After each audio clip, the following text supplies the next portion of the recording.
furry is, do not feel stupid. I didn't know until 3 years ago. I was sitting in a San Jose Marriott bar that was attached to the convention center. And it was my day off, and all of these people in elaborate animal costumes started coming in, and I was like, wow, they're impressive, right? And in my mind, I thought, oh, it must be a mascot convention, right? You know, because they work alone. They probably like to get together and complain about work like we all do. But then as they kept coming in, I'm like, I know a lot about sports, and I don't recognize any of these mascots.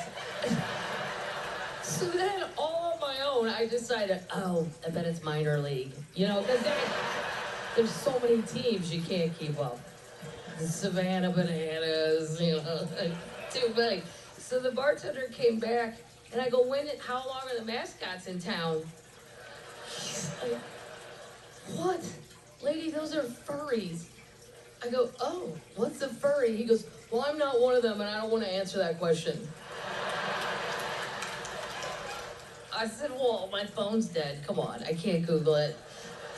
He goes, well, they're like millennial type age people, and they like to dress up like animals, and then they come to these conventions, and some of them just want to be the animal, and then others want to hook up as the animal.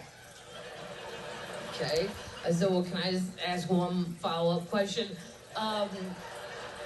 If you're gonna hook up, do you have to stay within your species, or is that taboo? Like, can the beagle get with the iguana if nobody knows, or like? He was like, yeah, and then he walked away. I'm like, well, I still wanted a beer. I know that you didn't like that conversation. I'm like, wow, that's what a lot of the millennials are doing on weekends. And you know what? I am a fan of the millennials because they're the first generation that has realized that if you live with your parents long enough, eventually they'll be glad you're there. Yes. It's gonna take a while, but grind it out, millennials. Because when your parents are 85 and they see you in the kitchen, they'll be like, hey, can you drive at night?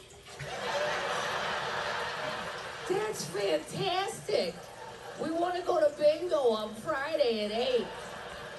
What's your name again? Matt? Okay, Matt. So, Matt, did you leave ever, or did you fail and come back, or have you been here? We forgot. I am frequently shocked, though, when you're dealing with